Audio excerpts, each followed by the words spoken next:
that's it. The Black Ops 6 beta is now over, and we've got now until October 25th until we can play again, pending no surprise announcement of campaign early access, which would be cool, but I'm also not banking on that. But today we're taking a look at everything, good, bad, you name it, in Black Ops 6, or at least what I feel are those things. As with all reviews, do bear in mind that it's my own subjective opinion. If you don't share the same feelings, that's entirely fine. Feel free to add your thoughts down below, and let's get a civil discussion going. If you enjoy the video, do me a favor and drop a like on it, and if you're new to the channel, make sure you subscribe for more Black Ops 6 coverage as we chase down 600,000 subscribers. I'd love to have you in the community as we gear up for launch in a little bit, but for now, sit back and relax because there is a lot to talk about here. First, I'm going to start out with the good, what I liked out of the beta. Firstly, the gunplay. If you tried out more guns than just the PDW, there's a lot of versatility in the weapons that we saw in the beta. Things like the SWAT, DM10, Tonto. Each of those offered unique pros and cons compared to others, and it was something that when you took a look at each of those guns and went back to back, like you tried to play like Pit or something like that, it'd be great for like the C9 or the Tonto or the Marine SP shotgun. But then if you went and played Derelict or Skyline, it's more of a, I'd say, rifle compatible map where you could see a lot of the differences here where you could get a little bit of everything out of each of those maps, and other weapons were more favored in certain scenarios. It was nice to play around with a solid number of weapons and the versatility of those, and in Weekend 2, I thought there was a little bit more balance in regards to that where you didn't just have to use the PDW. And I think if you tried out other weapons, you probably liked some of those. The attachments and the Gunsmith system here within Black Ops 6, I'm a fan of not having a million different attachments again. Though, admittedly, one mark against it, I'm not a fan of the continued shared nature of optics and the necessity to use other weapons that you might not want to in order to unlock specific optics, hailing back to the Modern Warfare 2 unlock criteria from 2022. To me, this is only kind of a mark against it and not like a full knock, because yes, it's going to be annoying, but it's only per weapon classification now. So, like if you wanted a specific red dot on your rifle, you don't have to use a marksman or a shotgun to unlock it like you would have to in Modern Warfare 2. Just another rifle. And it's going to be one of those things that after a bit beyond launch, it's probably going to be something you don't have to worry about too much. Like similar to last year with the armory unlocks for weapons and stuff like that at launch. To me, that was an insanely stupid design and progression choice, but after like a week or two max, it wasn't an issue literally at all for me. It also was nice, I think at least, and I know this can be met with a counter argument, which is entirely fine. I kind of liked that attachments also were more heavy on pros rather than cons. Honestly, not offering up many cons visually at least at all. The common argument, which I think is again incredibly valid, is, well, what's the point of having a system where there's no conscious trade-off or risk reward for taking specific attachments versus others? That kind of takes away from the build, no? Well, yeah, I can understand that argument absolutely, and I hear you on that entirely. But until we see the full, comprehensive list of weapons, attachments, detailed stats, and more, in my mind, I also think this can work positively, offering up more incentive to try other attachments out, taking out normally what is set as almost crush attachments, and allowing players to build more unique benefits to weapon builds that maybe they like something that doesn't just give them full throttle on bullet velocity, but also gives them a little bit of bullet velocity and damage range, or gives them a bit more mobility, stuff like that, while not sacrificing other areas that they don't want to lose in that weapon build. I just think that offers a bit more variance in what you may see come maybe like a couple of months down the line, where you're not seeing just the same build of every single weapon and the same attachments on every single weapon. That's the way that I see it, and if they can do that, it's a huge win in my opinion. Honestly, I liked perk specialties. I really loved the concept of being able to sort of stick within one playstyle per se and getting an extra perk out of it, but I will say that I kind of want them to be tuned a little bit. For me, I found really no reason to use anything other than the Enforcer to get the speed boost and the health regen bonus. High Alert and that Spawn Oracle effect was pretty cool. Same with the Strategist Streak bonuses, but to me, I just didn't think they outweighed the benefit of the others. So for me, it was definitely skewed one way rather than an equal, okay, well, maybe I'll take this for one map or mode, maybe I'll take the other for something else. That's one of those things that I'd like to see a little bit of balance on, but overall, I really did enjoy the perk specialty system. It might be controversial, but I also enjoyed the movement system, Omnimovement. While I've heard some people mention that it feels clunky, I feel like it comes down to a lot of the settings that you have in-game and what works best for you, because when I tweaked my settings a little bit, it honestly felt like one of the most fluid COD experiences in terms of movement that I can remember, maybe even the most fluid. Now, this absolutely will be something that introduces a new sort of skill gap to Black Ops 6, and honestly, I think might be the most advanced movement that we've seen since Advanced Warfare and Black Ops 3 and Infinite Warfare, that sort of jetpack era. So it's going to change the pace, the flow of the matches, and everything that you've already seen in Black Ops 6, but how much that will end up affecting the regular player, the casual player, that comes down to the skill-based matchmaking and everything like that, which we'll come back to later on in the video. But anyways, beyond that, body shield and voice trolling I absolutely loved. Now, granted, while I didn't get to attempt this a ton personally in the beta, but the concept and the clips that I've seen so far, that stuff is hilarious. And honestly, that's something that I think is great to see, prioritizing a sort of fun element of the game. That's what I think COD needs for growth and health of the game, in my opinion, going forward for a lot of things. Like, if you think about the most recent spikes of COD's popularity, the success that it had with Warzone in that era recently, that was all the success built off of like viral clips around the launch in that Verdansk and Verdansk 84 era. Clipping and bite-sized media like that is huge to the growth of an IP today. And frankly, I don't think that COD has had much clip-worthy stuff lately in years past, the last couple at least. So seeing these clips are a great refresher, I think, of what can push interest in the game further, or at the least, that's just my opinion. Also, open voice comms for this, best possible idea for that sort of trolling enemies aspect. The feature would have been cool alone, but it's chef's kiss to add that addition to be able to hear the exchange of your enemy that you're taking hostage.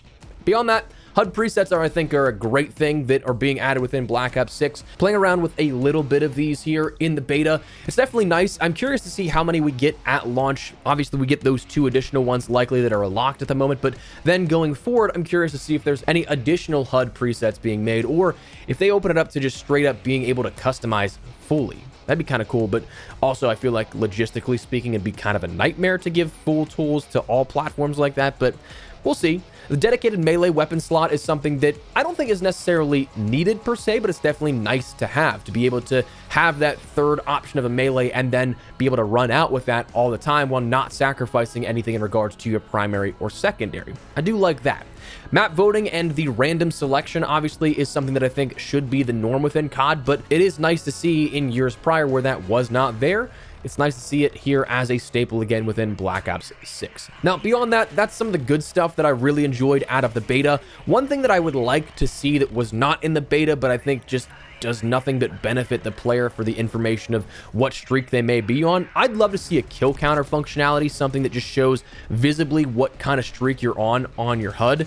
But whether or not that actually happens, who knows? Now, moving over into some stuff that I think is, like, I'm impartial to.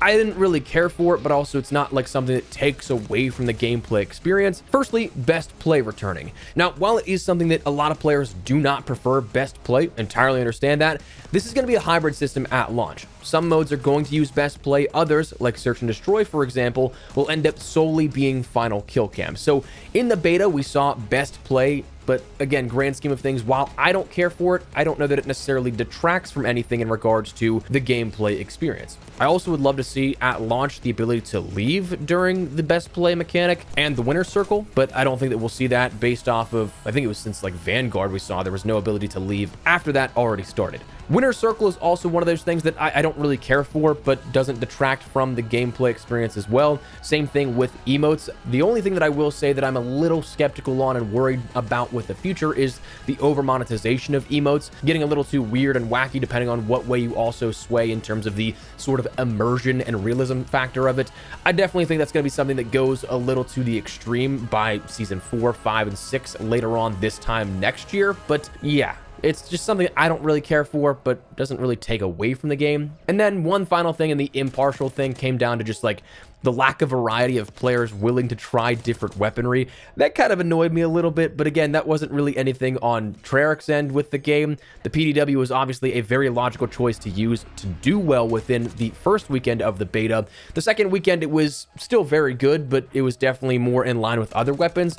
Only using the PDW, that just seems very boring to me. So when I'd get into lobbies where like there were a ton of people sweating with the PDW still, it was one of those situations I talked about where I got a little passive aggressive. I was like, imagine still using the PDW, LOL, in game chat, stuff like that. But again, impartial to those kind of things. Do they hurt the overall gameplay experience? No, I just didn't personally care for it. Let's talk about some of the bad stuff here, the stuff that I think is valid criticisms of the beta and where we go from here.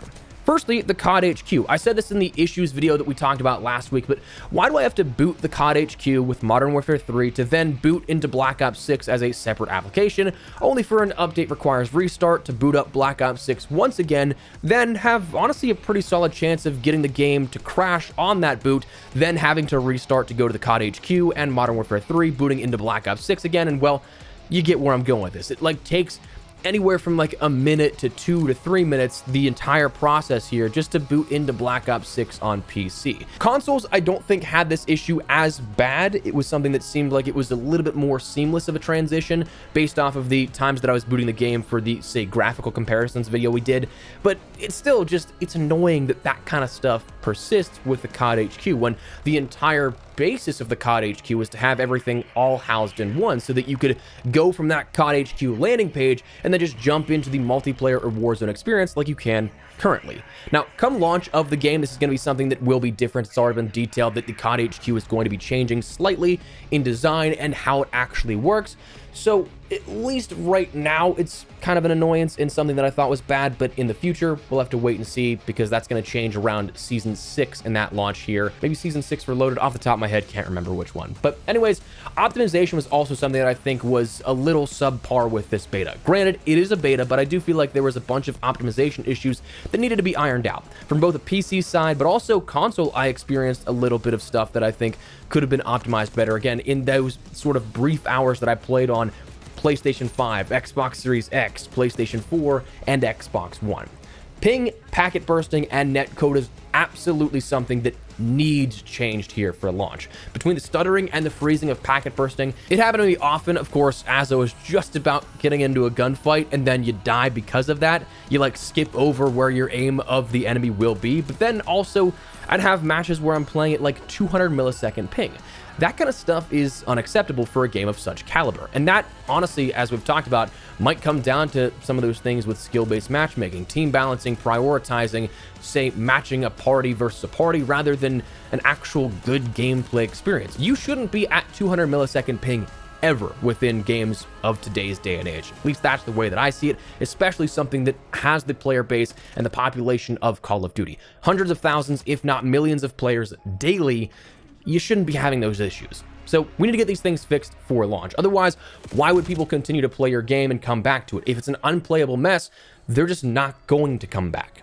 Then, hidden settings. I don't understand why a lot of the stuff here within the beta and probably within the full launch of the game, why some of the settings are just not as straightforward as they have been in the past. The one that I automatically come back to is auto tac sprint. It's not labeled auto tac sprint within the game settings. It's tactical sprint assist, and then you have to end up turning that on, dropping the delay down to 0, and it's just one of those things that, like, why? Why can't we just have auto tac sprint as an option there with that? It seems way more streamlined, way more simple, and it doesn't make any sense to me why that stuff was changed. Granted, I'm no game dev, no engineer or anything that, like, maybe there's a legitimate reason here for it, but from a general perspective, I don't see anything. Visibility was also something we talked about within the issues video a couple of days ago. I do think visibility really does need to be worked on in some capacity. Some maps in particular, some platforms in particular. Like Derelict, even playing PC Extreme, it was something that I was still having trouble tracking players from across the map or something like that. If somebody had a long line of sight on me, you probably wouldn't be able to get that off too much. And then when you go to some of the consoles, well, visibility isn't the greatest. Now, we talked about how Xbox One was one of those ones that was you actually couldn't see people down the street. That's a little bit more understandable because you can only play at a certain resolution, not as much high-res texture packs and stuff, but like, you should have that common ground across all platforms where visibility is not bad.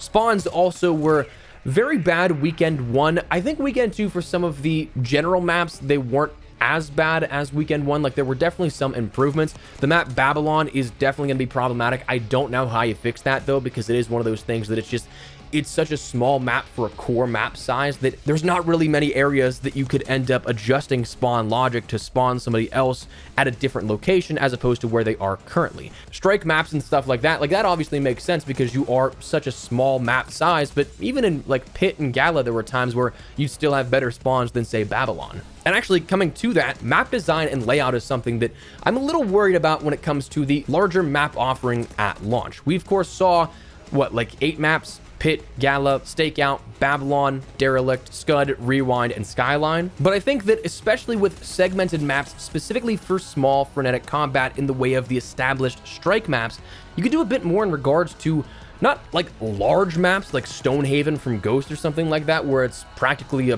Battle Royale Resurgence map in and of itself for 6v6, but you don't have to focus on those core maps being as small as things like Babylon or something like that. When you invest in the mind-numbing grind maps in the way of strike maps, I feel like that affords you some freedom to make more medium-sized maps that you don't have to be obligated to do the same small-sized maps by comparison to just core 6v6, if that makes sense. So when we see so many of these being such small maps in the beta, I am curious to see what comes of the launch maps on day one. Like, how many of these 16 multiplayer maps are going to be these small, frenetic, and just grind maps? Are we going to have anything that is sort of larger? Like, when Rewind is probably the biggest map, that's saying something here out of the beta. Another thing that I didn't quite care too much for or didn't really like was that there was no post-game chat. It's a small, minor issue, but also one of those things that's been a standard in Call of Duty for decades. So why don't we have that here in this one? Especially when you have the ability to trash talk your enemy when you take them as a body shield. Being able to do that kind of stuff in post-game is something that makes Call of Duty Call of Duty. So I was kind of surprised that we didn't see that in Weekend 1 or Weekend 2. I thought maybe it would be a bug, but it doesn't appear to be, at least right now. So hopefully that is something that is fixed for launch. Now, let's get into some like more systemic issues here with this, with the Black Ops 6 beta. Firstly, false bans. I don't know what it is, but there was so many reports of this happening over the last 2 weekends. And yes, it's very easy to just meme people being like, oh, why did I get shadow banned or something like that? And they're like using an unlock tool or something. But this is something that I've seen so many comments both here on the channel of people saying this happened to them, but also with literal pros having this happen as well, where people were just getting temporary banned for 10 days or whatever, or even longer sometimes, where if that's the case and it's upheld, there's no rescinding of that ban, they obviously wouldn't be able to play the rest of the beta because the beta wasn't even really 10 days total. So like, that obviously is a big problem, and when there's nothing here that contributes to why that was the case other than, well, the reporting system, it's been seemingly imbalanced for years now, where spam reporting has consistently been a genuine issue. Reporting a player multiple times can carry more weight than if you just report them once. Like, if you report a player to me, that should be the end of it. Submitting 5 reports on the same player shouldn't change what that report ends up being. Like, either the player did something wrong or they didn't, but doing it 5 times shouldn't carry more weight and automatically shadow ban a player or give a temporary ban because somebody was just annoyed that you dropped a spawn trap on them or something like that. Especially if you end up having a case of a false report, which, as the last 2 weekends, seems to be the case a lot. All while actual cheaters were out there in the wild, which then brings me to my next point: anti-cheat. I get it, it's nearly impossible to have a 100% immune to cheating experience across any game. It's like weeds in your yard. No matter how hard you try to keep them at bay, they're invasive. They're always looking for ways to come back into the forefront and annoy the hell out of you. While I think it's objectively true that cheating is nowhere near as bad as the Prime Verdansk days of cheating, cheaters do still exist. And this frankly is where it comes to feedback.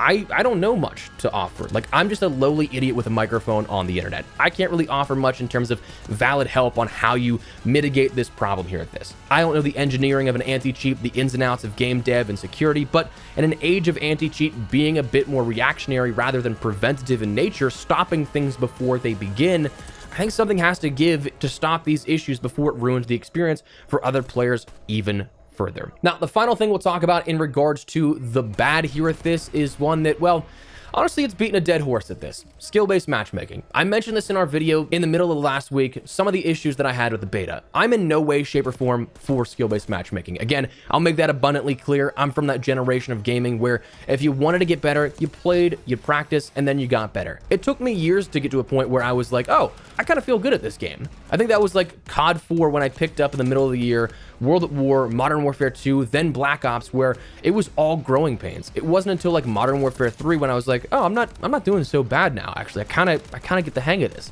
But you best believe that I played daily with my friends in high school, but we didn't have those training wheels that we do now of skill-based matchmaking, where there's that sort of segmented population that only plays with the same players. Now, like, yes, I absolutely get you do definitely need it for a sort of protected bracket. A CDL pro shouldn't be able to get into a lobby with somebody that's handicapped or has any sort of disability here that would absolutely tip those scales 1000% in the favor of the CDL pro. But at the same time, having these sort of pockets as you go up in skill level, I don't think benefits nearly as many players. But what it does do is exactly what they want. It keeps the player population as large as possible. You're not going to see those blowout matches and then people leaving, uninstalling the game, and not coming back for good. And that's the thing here. At this point, it is beating a dead horse to talk about this. Call of Duty has shown us exactly what they are since 2019, even releasing their reports and findings about why it's necessary to them. Their words, not mine. Increased match quit rates. The likelihood for a player to quit during a match increased significantly across 80% of players within the studies, that being skill-based matchmaking white paper studies. Then, a return to matchmaking. Within the sample study group, 90% of players in loosened skill groups did not return at a higher rate than the control group. This indicated that low to mid-skill players left the game in greater numbers. The net effect of this was a decrease in the overall player population across the study group. Therefore, the likely result of this compounding over time will lead to player populations that feature only higher skilled players at increasing rates. So especially with these recent studies that have been published from the Call of Duty teams, especially with them doubling down on the necessity of skill-based matchmaking, it's not going anywhere. And if we're being realistic, like, here's a gross fact for you. Do you remember the uproar with supply drops in Call of Duty? Black Ops 6 will now officially include skill-based matchmaking in the standard matchmaking set longer than supply drops were in the franchise. There were 5 games of supply drops: Advanced Warfare, Black Ops 3, Infinite Warfare, World War II, and Black Ops 4 versus the now 6 games of Modern Warfare 2019, Cold War, Vanguard, Modern Warfare 2 and 3, and now Black Ops 6, featuring skill-based matchmaking or some sort of matchmaking algorithm. And the only reason that drops were ever stopped was because of legal hurdles in other nations. So when skill-based matchmaking, or whatever matchmaking parameters they have, doesn't violate any laws or regulations in other markets, I just don't realistically see this changing, which again, absolutely sucks. Do not get me wrong, I do not care at all for skill-based matchmaking. I've had plenty of asks in the past of like, why are you not making videos complaining about this more? And it's because of that. At what point are you just screaming into the void? For me, it's honestly past that point. I've been lucky enough over my career, if you want to call it that, in YouTube, that I've made genuine acquaintances with people who work on the game. Artists, level designers, people of the narrative team, communication and social team members, PR. Anyone who has listened will have already heard my pitch for removing the matchmaking system face to face, talking to them directly and in person. Hell, there's a lot more than you'd think that agree absolutely with us here that it has no place in COD, but they have no say in it. The people that are going to see any videos being made by creators are probably the ones that agree with it and not the suits that can actually make the change. Those people don't care about YouTube videos, they care about that bottom line profit and the data that their players are sticking around longer and spending more money. So for me, what good does that do, again, other than screaming into the void? Me telling people directly isn't going to change the fact. Making a video on it would just be performative outrage, monetizing your frustrations and then going into my pocket.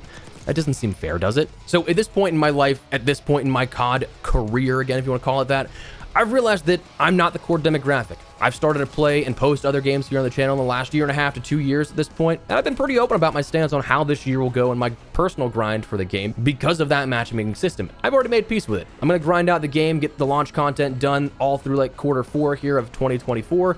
Then once I've done all my camos, all my Warzone stuff, all the 100%er and Dark Ops challenges, Warzone guides, whatever, then I'm going to be getting back into posting a little bit more variety content. I'll be playing a lot more stuff that isn't Call of Duty, like both on camera and off camera here for videos. It's just one of those things that I'm going to go hard at the beginning, and then it's going to trail off as it does every single year. So skill-based matchmaking absolutely sucks. But I think the only way you can escape it is not playing and then hoping a ton of other people follow suit, and maybe that makes it change. But until then, it's probably not going anywhere and going to be permanently in my category of the bad from the Black Ops 6 beta. So that is going to wrap it up. That's everything that I've got to say, or at least off the top of my head I can think of to say about the Black Ops 6 beta, both good, impartial, and then bad. So what are your thoughts down below? What do you guys think of the beta? Did you like or dislike anything in particular? What would you rate it? Whatever the case, drop your thoughts. But if you enjoyed the video, you found it at all insightful, do me a favor, drop a like on it. And of course, if you are new to the channel, make sure you subscribe so you don't miss a single thing regarding all things Black Ops 6 as we gear up for the launch here later, plus other FPS content on the channel as well. I would love to have in the community as we chase down 600K. But for now, thanks so much for watching. My name is Espresso. I'll see you later. Take care and peace.